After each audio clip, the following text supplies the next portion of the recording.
All right. It's the final episode of the year. This is the 22nd episode. Before we get started, a quick note.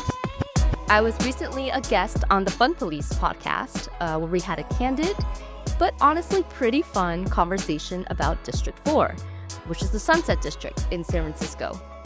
If you want more context on some of the issues we touch on today, I've linked that episode in the show notes. I think it pairs really well with this conversation. Hi, Sunset friends. It's been a year, and I don't think any of us are feeling just one thing about it.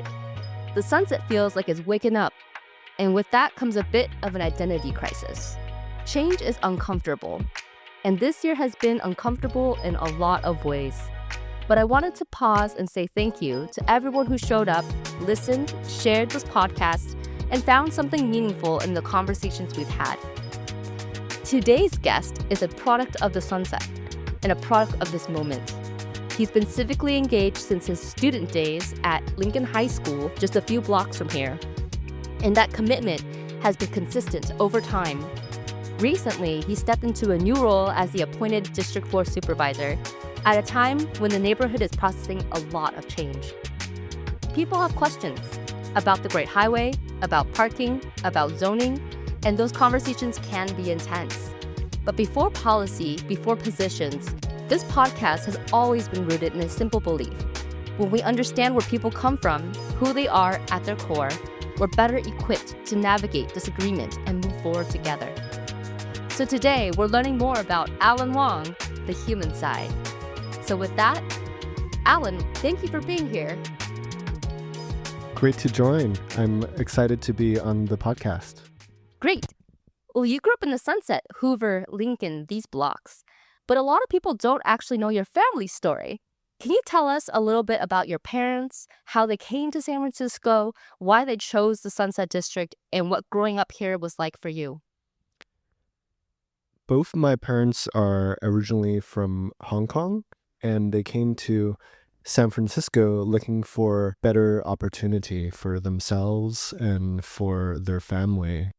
My dad went through the culinary program at City College and enrolled in ESL classes over at the old Salvation Army Chinatown building.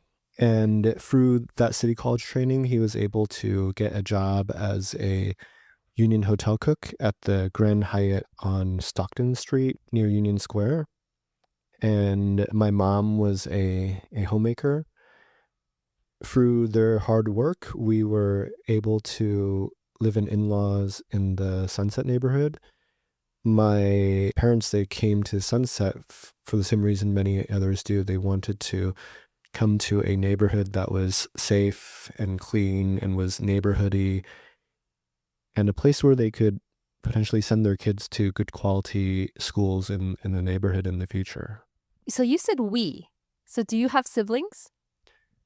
I have a younger brother that is 5 years younger than me. He kind of followed me to some of the public schools that I went to as well.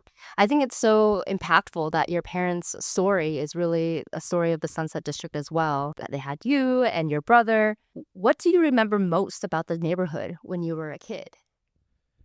I remember, and this is when I was like 3 years old, my parents would take me to Golden Gate Park, maybe north of 19th Avenue and Lincoln. There's a park to the northeast where you could just climb and jump around. So going to that park has brought me many childhood memories. Also, just going to the old KFC on Irving Street, oftentimes after a day when my parents had gone grocery shopping on Irving, or after I had left school and returned from the school bus, going on Noriega and going to many of the restaurants there with my family, and also taking long bus rides. There was a time when my family didn't have any vehicle, so we would just take the bus everywhere. My parents, we'd take the L or the N to go to Chinatown, where they would go shop for their groceries.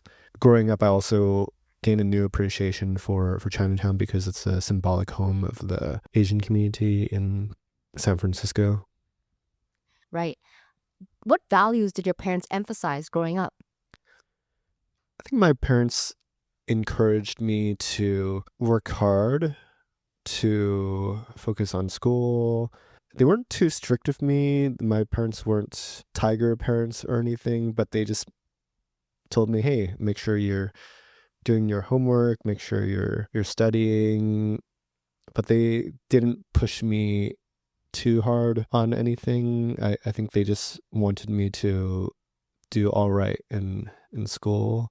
Many immigrant families, especially from Asia, there's a sort of some difficulty expressing feelings. So I think growing up, we didn't really express feelings that much to each other about how we care. And I think growing up, I also learned to develop that part of me a little bit more as well. That's emotional communication, right? And empathy.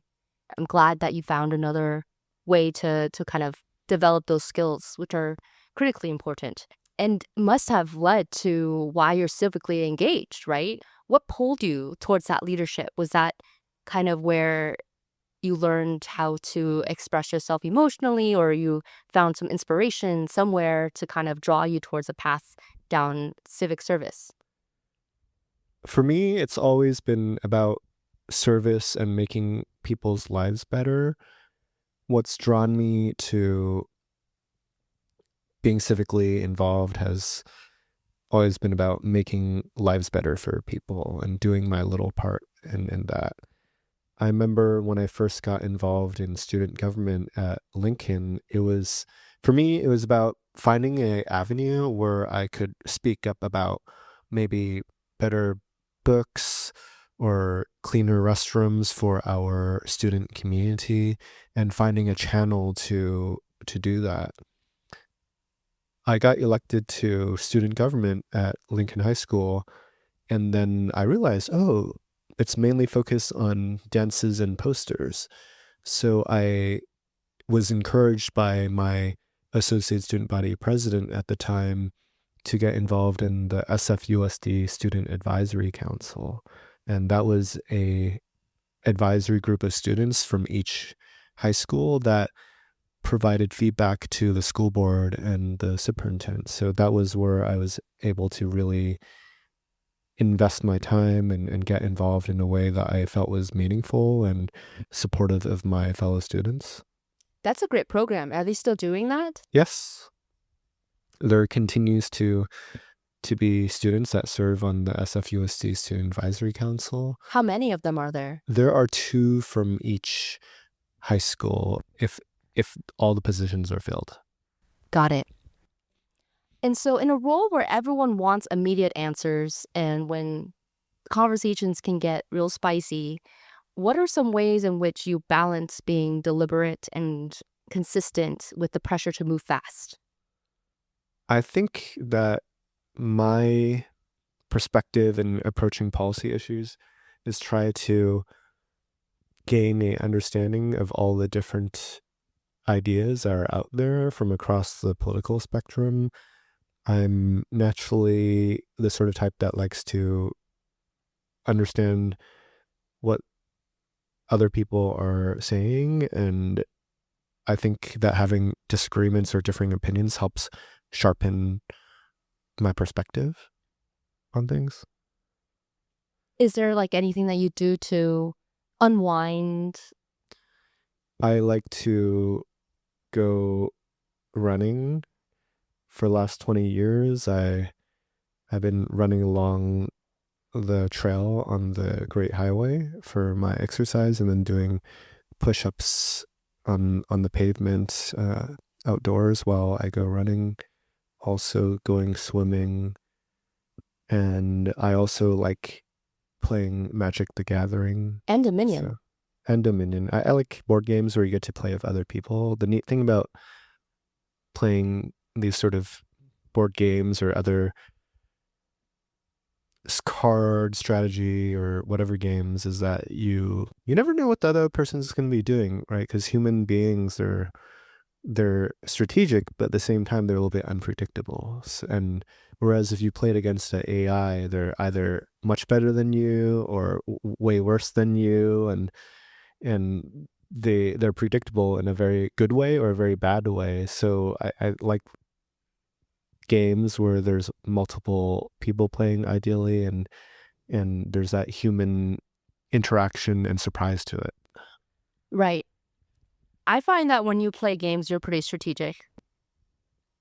I try to. Yeah. Well, language and education have been a big part of your work, especially around Cantonese and City College. Can you talk about your relationship with language growing up and why preserving access to education in people's native languages feels so personal to you? Growing up in the Sunset, my parents would often face language barriers, and as a young kid, and like many other immigrant kids, sometimes they would help their parents with helping them understand different things in another language. My parents are actually they're pretty proficient in English, but sometimes there are times when I still had to step in and help a little bit. And for me, the language stuff is about ensuring that communities get equal access to resources. So, for example, if there are people calling 911 and they're domestic violence victim, if somebody is able to talk to them in the same language, they're able to receive that report and respond with empathy and to react in a timely manner. When people are going to a hospital and they're talking to healthcare workers that share that cultural and language competency, then they're going to able to get services that they need in a timely and appropriate and competent manner. It just helps ensure that people are able to get access to resources. And that's why I felt it's so important to save and fight for the Cantonese program at City College, because we had, I forget the number, I think it was 8 or 9 different languages at City College, ranging from Japanese, German, French, and many other languages. And at the same time, when Cantonese is, besides English and Spanish, the other large language in San Francisco, City College was trying to cut the entire Cantonese program, which didn't make sense at all, considering how many people that it can serve. I'm just thinking about the police officers and healthcare workers that have signed up for those classes because they want to be better public servants, better healthcare workers, better social workers. And that's why it was so important for me. It wasn't just about language preservation, but about being able to serve the next generation of people in a language appropriate way, and to allow the next generation of young people to sign up for those classes so that they can serve immigrants. Yeah.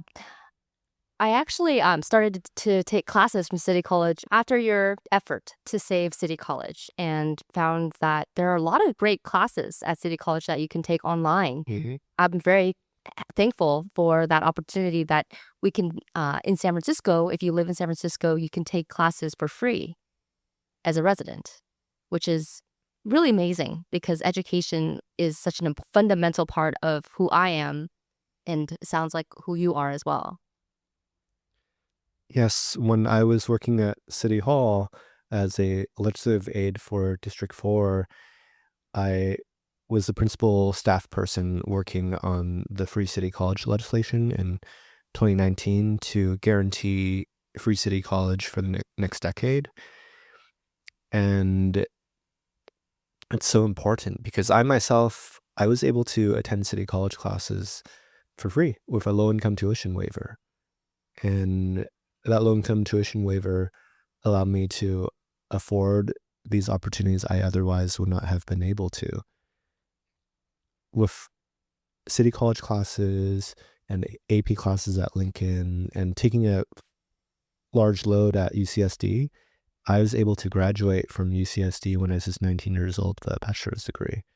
And those free city college classes or free classes I got from the low-income tuition waiver at the time helped contribute to that greatly.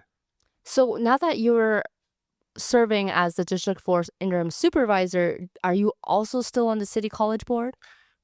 No, I resigned that position upon the assumption of my current office, and I cannot hold two elected offices at once. Got it. How do you think that being on the city college board of San Francisco has prepared you for this moment? I think that as a elected public official, I learn from that. There are times when I had wins and there are times when I failed, and I learned from those things. So it has What did you learn? It has helped me learn when there are opportunities for collaboration.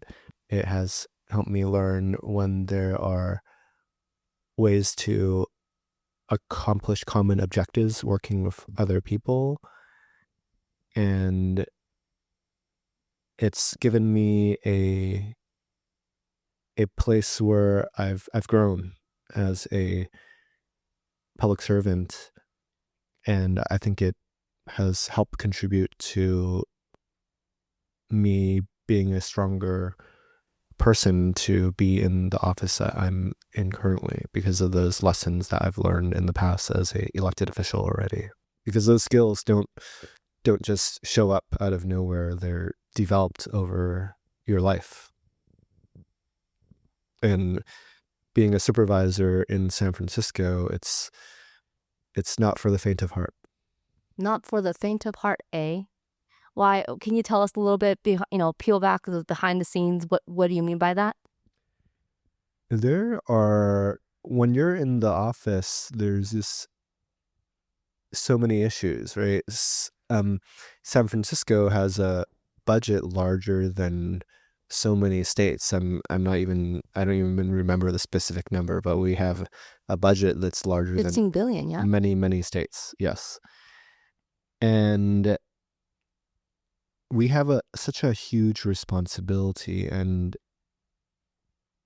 so many eyes are on us, looking at our decisions, wanting to meet with us, wanting to persuade and advocate, wanting to negotiate. And it's a huge responsibility. And you also have to, in San Francisco, it's one of the most civically engaged and politically active towns in the country. So you also have to be able to survive and advocate and be capable of succeeding in that mix when you're in a public office such as supervisor. Great. So another thing, speaking of San Francisco as a whole, that people might not know is that you're also on the National Guard. So how does that play into your role now? I've been in the National Guard for 16 plus years now. I first joined in 2009. I got motivated to join because I saw a story about a colonel and his chaplain. And they were... A colonel and his chaplain? Yes. Oh, tell us the story. They were visiting soldiers that were under them across Iraq that were about to pass or had passed. And they wanted to do that so that they could go back to their families and tell them that they saw them. That really motivated me to just do my tiny little part. I had never really thought about joining the military before, but that moved me to step up and just contribute. So I signed up for the National Guard, and I've been serving in for 16 plus years now. It's my longest lifelong commitment. Is there any are there any lessons from being in the National Guard for 16 plus years that you think you can also take to being supervisor? Yes, I think that the military is one of the places that is the best at developing leaders. Oh, There's say more. very little places where you put a young person and put them in charge of 53 personnel. 53. Yes. Is always 53? Not necessarily. But You usually skip that was 53 about people? the number I had Oh, okay. when I was a platoon leader. And how old were you when you were a platoon leader? That was a few years ago. I'm trying to remember how old I was. I don't know, maybe 28 or something. And how did that kind of prepare you for this moment? When you have to lead a multiple squads of a total of 53 people in your platoon, you have to really develop skills that involve delegating, that involve people managing, that involve being a part of a large structure and being a part of a team. So I think those leadership skills are not necessarily for this elected office, but for life in general. I think it's a good thing to have. Definitely. You step into the role at a time when the Sunset is processing a lot. Housing, the Great Highway, parking, and change more broadly. What has surprised you most since taking office? I don't think I've had that many surprises, having worked at City Hall before and understanding the role. I think in local government and state and federal government, it's hard to find compromise nowadays. People want to have winner take all, and it's often seen as a zero-sum game.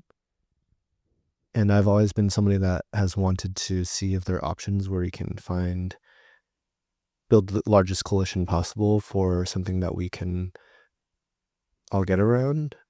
But I know that sometimes you can't get around that. I just hope to be able to find more opportunities where we can find common ground with folks and get wins that maybe 80% of the neighborhood likes or wants, not just half. Yeah, the 80-20 rule. Yeah. And at the same time, coming into this role, some of those challenges up ahead are things that just came with the job. And so I'm ready to step up and lead. Speaking of which, so as you look ahead, what are you most focused on heading into 2026? When I started, I was excited to build up my team. So right now I have 2 staff focused on constituent services that speak English, Mandarin, Cantonese, and can talk to the entire district. I've got 2 policy staff. I'm glad that I've been able to build out my entire team, and I felt of all the folks that were considered for this position, I was the one that could start on day one and be ready to hit the ground running, because my past experience as a District 4 aide, as an elected official, and I've felt that I've been able to do that. And at the same time, it's still overwhelming. There's so many people that want to meet with you. I'm still building my relationships and getting to know people throughout the district. There's just so many people in the neighborhood, so many groups that I still need to get to know. So I'm working on building my relationships and getting to know everybody. Well, best of luck as we move into 2026. Thanks for letting me join, Jessica. All right, before we wrap up, I wanted to bring back a little trivia, holiday edition. I will be asking you 3 trivia questions. Uh-oh. And they're San Francisco related, and it's the day after Christmas. Day after Christmas. Can you believe it? What a year, right? Question 1. When was the first Macy's Union Square Christmas tree lighting in San Francisco held? A. 1945. B. 1949. C. 1951. Or D. 1955. 1945. The answer is 1949. Aw. It's okay. Very close. 4 years difference. Pretty good. This tradition has been around for over 75 years, so just longer than most of us have been alive. But yeah. The second question is true or false. The Dickens Christmas Fair has been a part of the San Francisco's holiday season for more than 50 years. True. Correct. It started in 1970, and yes, people have been doing Victorian accents in Daly City warehouses ever since. Last question. You're 1 for 1. So if you get this next one right, then you win the game, okay? Okay. Okay, one of the most famous quotes about SF. The coldest winter I ever spent was a summer in San Francisco. What American author allegedly said this, but almost certainly did not in reality? A.